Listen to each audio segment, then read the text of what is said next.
Hey, what's going on, everybody? This is Bio here, and I got some Crysis2 on map name. What? Actually, this is on statue. I'm pretty sure.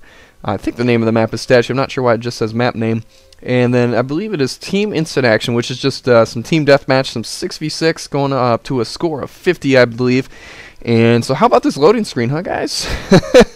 I must say it is a pretty lengthy loading screen, but also that it must be said that the game is probably well worth it in terms of eye candy. The game does look pretty dang spectacular. For a console game, it's probably the best looking console game out there, and I know PC people, it probably looks a bajillion times better on PC, I know, and you can hold it over your heads all you want because it's true.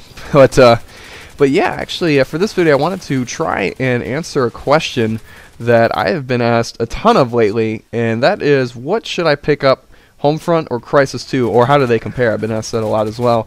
And at first that kind of blew my mind because there's not too much of a comparison to be made. They are vastly different games, but then as I think about it, then that question makes more sense. Should I pick them up? You know, which one do you like more? And so before we get into it, first say that I am biased, guys. I am human, and as such I make mistakes, and I'm biased, and no matter how objective I try to be, there will always be little things that I'm human, so it's going to happen. So yeah, just take everything I say with a grain of salt. And one last thing is, you really should try both games before. If you're only going to buy one, if you're sure you only want to buy one, you should really try them both out before, because they may not be what you think they are, or they may be something completely different, you know. So it's worth checking them both out. I always try before you buy. Rent them or borrow them from a friend or go to a friend's house or something. But yeah, definitely try before you buy in this instance. But anyways, first thing off, let's get the elephant out of the room here, the graphics. No one can dispute that Crysis2 is the clear winner in the graphics department. If you are questioning that, then, sir, I question your sanity, because it's definitely a little bit on edge. That being said, there is a bit of a performance hit because of it. There is some frame rate decreases in Crysis2, especially when you're in an intense gunfight and someone's really close to you, and so there's a bunch of muzzle flash on your screen. That frame rate can take a nosedive, and it can affect your shooting. So there is a trade-off. In HomeFront, I have not experienced that pretty much whatsoever. The only time the frame rate, and it's not really the frame rate, takes a hit, is just there's a glitch where every now and then, like a minute or so, the console will lock up for just like a half second, and then it'll be back into it. It's not really frame rate, because it can happen even if I'm looking at a blank wall and not doing anything. Hopefully they patch it. But yeah, in terms of that, it's really a trade-off. You know, are you into more graphics, or are you into more smooth performance? And I know some people have been saying that HomeFront looks like crap. Guys, to me, graphics really isn't that important. As long as the game doesn't look like Pac-Man, then I'm gonna only really care about gameplay. For those of you who are a bit more into how a game looks, then yeah, it is a bit of a deterrent. But I really only care about gameplay as long as the game doesn't look like crap. Which some people say HomeFront does look like crap, but that's an opinion. I don't think it looks that bad. I mean, come on. But yeah, graphics-wise, Crysis2 definitely the winner, unless you are into more of a smooth game. Controls-wise, Crysis2, once again, the winner. It's easier to move. You can do more things. You can aim easier for me. I mean, keep in mind, guys, like I said, this is all opinion, but that's how it feels to me. It's easier to do stuff. And plus, in Crysis, you can actually move in strafe because there's enough health to do so, whereas in HomeFront, health is more like Call of Duty, where you die pretty fast. In Crysis, the health is like in between Medal of Honor and Halo, somewhere in that range, especially if you have the armor module unlocked and on. Which I think it comes unlocked, so you should have it unlocked. But yeah, the health is definitely a little bit higher, so you can do things. You can strafe and try to juke people out, and that's one piece of advice. If you're in Crysis2, if you're playing a game and someone is really close to you, I would advise that instead of aiming down your sights and trying to take them out, strafe and hip fire. Especially if you have that, it's like armor enhancement. I don't think it's called a perk, but if you have the armor enhancement where you aim better, hip firing, then yeah, you definitely want to strafe instead of aiming down the sights if someone is really close. So that's a bit more kind of Halo-esque. So for those of you who are into a little bit more moving around, a little bit more of a gunfight, then yeah, Crysis2 is definitely the winner. So what else? Latency lag. HomeFront takes the cake here. Takes it for two reasons. Number one is that although the hit detection in HomeFront is not that great, Crysis2 doesn't have that great of hit detection either. But the thing is, with Crysis, since it's not running on dedicated servers except for the PC, you lucky schmucks, HomeFront is running on dedicated servers. Because of that, you have to couple both hit detection and lag with Crysis2, whereas in Homefront all you have to worry about really is hit detection, unless your connection is really bad, and then you'll have to worry about that as well. But in that case, it's your own fault. You need to fix your internet, mofo. Let's pretend that didn't happen. I was just possessed there. That's yes. Moving on. So yeah, Crysis2, I think, or Homefront, I think, is definitely the winner in the lag ping department. And also for Crysis2, for whatever reason, I've been getting a lot of laggy games lately. I played the beta and the demo for Crysis2, and they were a lot less laggy than the full game is, and I'm not sure why that is. You would think it'd be a little bit better. But for whatever reason, the games have been pretty laggy. I've been consistently 2-bar. It's not terrible, but it's definitely noticeable. Whereas in Homefront, I don't notice lag at all. So Homefront's definitely the winner in the lag department. Cheap things, camping, sniping. How's it all work out? Sniping in Crysis, not too many people do it, and there's really not maps big enough to warrant it. There is like 1 or 2 maybe, but those maps are not so big that an assault rifle can't take them down. You can just take out snipers with an assault rifle. So sniping, not too much of it going on in Crysis, whereas in Homefront you can snipe. A lot of people have been complaining about it. I haven't had too much of a problem with it. Camping, I have almost seen no campers in Crysis, which is surprising considering that there's a camo ability, so you can go pretty much almost completely invisible. Camping, really not a problem in Homefront either, so in that department I'm really not seeing too much of an issue. But what about the single player, you may ask? Well, I will tell you. Single player for Crysis2, I haven't actually played it yet, but I looked it up, and I believe it's somewhere between like 20 and 30 hours long. So in terms of longevity, yeah, Crysis blows Homefront out of the water. But story-wise, I'm imagining it's probably pretty good. I played a little bit of the first Crysis on PC. My computer died for it in the process, but it was well worth it. But yeah, I played the single player and it was alright. It was pretty good. It wasn't nothing like, oh my gosh, it was spectacular, but the same can be said of Homefront, and Homefront's campaign is a lot shorter. So if you are looking at a game more for the single player than the multiplayer, Crysis2 blows Homefront out of the water, jawohl. So yeah, definitely go with Crysis on the single player. Overall feel of the game, I mean, you guys can probably tell this based on the look of the games and seeing videos of them. Crysis is definitely a smaller kind of game. You know, maps are smaller. It's only 6-on-6 max.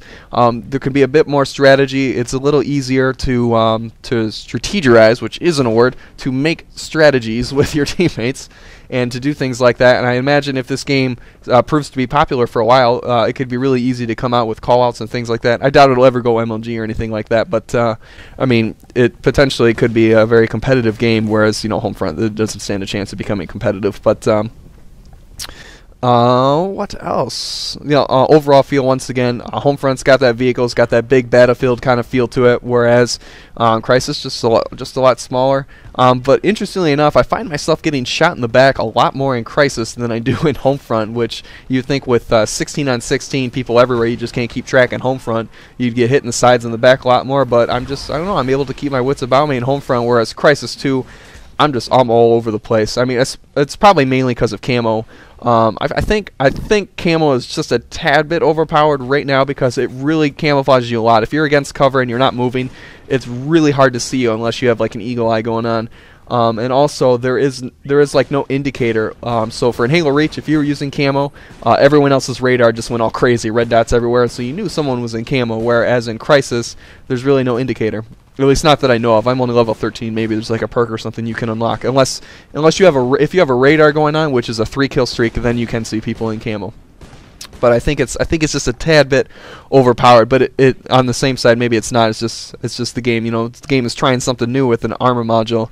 You know, it's trying to go away from the cut and dry FPS and doing something different, which is nice. So if you're definitely into more of that kind of sci-fi feel, if you like the fact that there's armor modules and kind of that futuristic look, more Halo-esque, then you're definitely gonna like Crysis more than you will Homefront, which is more Battlefield, Call of Duty, Medal of Honor kind of thing, but you know, different in its own right with the vehicles and all that kind of stuff. There was another thing that I want to mention, but I cannot think of it off the top of my head. Oh yeah, I remember. As Homefront stands now, currently, the game is still broken in essence.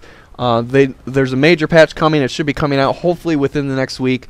But as it stands now, you cannot do a party. At least I don't believe they have patched that yet. You cannot do a party with other people. You have to go in alone, or you have to get into a game and then invite your friends into that game. At least that's been my experience.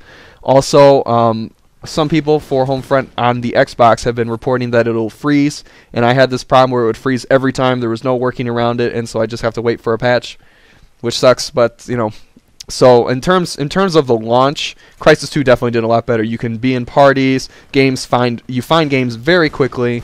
And you know, things have been working out in terms of launch. There haven't been too many bugs or glitches. You know, there's been some problems I noticed. I have a video going up on Machinima, hopefully within the next few days, where in the middle of the game my gun just disappears for like 10 seconds. It's like that Halo 3 glitch where you would capture a flag and you wouldn't have a gun, but you can just YY out of it just like you could in Halo. So not a big deal there, but yeah, HomeFront definitely botched the launch. I mean, it's probably on the level of Gears of War 2, and I know that's like no, it's not that bad. It can't be.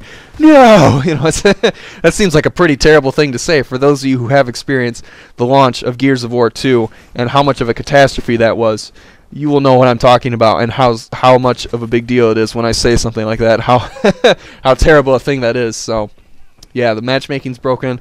It takes a while to find games. It's been better for HomeFront. It definitely has been a lot better. You know, it's hard to get in with people. I haven't had any experiences with dropped games on either end. The hosts in Crysis, the hosts will change often. I probably experience a host change probably every other game, but that's, you know, that's probably just the host quitting out because he's getting pooped on. Whereas in HomeFront, you don't have to worry about that because of dedicated servers. Woohoo! Oh, it sucks, man. Why couldn't they have dedicated servers for Crysis 2 on the consoles? PCs, man, they get it all. They get all the good stuff. What do I pay $50 for? Come on, Microsoft. We got to step up the game here. You're at a B right now. We need at least an A- to warrant the $49.99. So next thing I want to talk about, and this is definitely a big thing for me, is the longevity.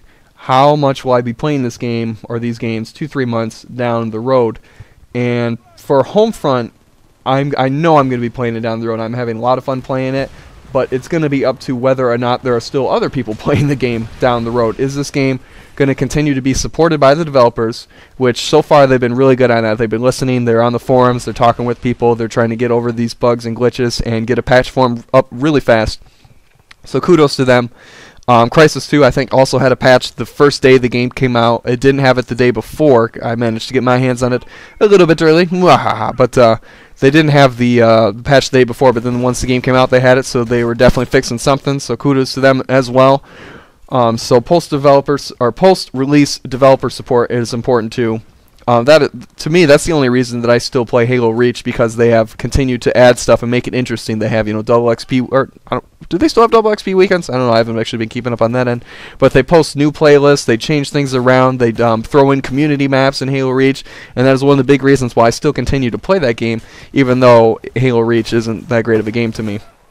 So if both games continue to do things like that, that's going to be a big thing for me as to whether or not I'm going to be playing it down the road.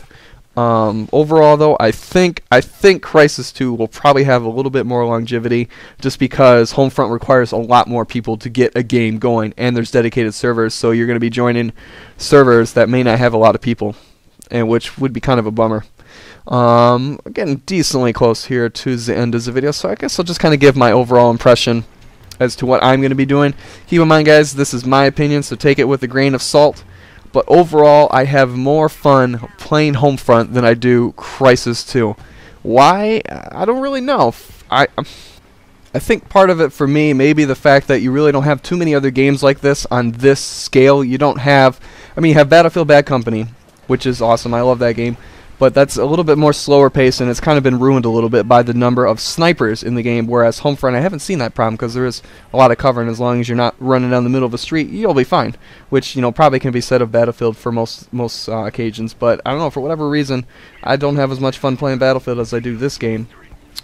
But yeah, so that's just kind of my overall gist of the two games. So definitely HomeFront is a winner in my book, and that doesn't seem to make any sense given that most review sites have given Crysis 2 like a 9 or an 8.5, whereas HomeFront has been kind of like on the low 6s, 6.5s, and so that kind of just blows your mind in that regard, that, you know, even though Crysis 2 has been rated a better game, you know, critics will be critics, so you just gotta have your own kind of critical eye on that. You just gotta go with whatever game is more fun and not necessarily what people say is better. So it's true in movies too, guys. If you look at movies and you see what critics say, like, man, I thought that movie was great, and you go look on a critic site and the movie's getting like 50s and 60s out of 100, you're like, what? So it's just, overall, I would say try before you buy. Rent the games, both of them, or go over to a friend's, borrow them, whatever you have to do. Try them before you buy them, and see which one you like more if you don't plan on getting both. But yeah, so that's kind of my overall gist, guys. I hope you enjoyed this video and perhaps learned a thing or two, or at least have a little bit of a better idea what game you might want to think about purchasing if either of them. But yeah, that's gonna be it, guys. Thank you for watching. I do appreciate it, and I'll see you guys later.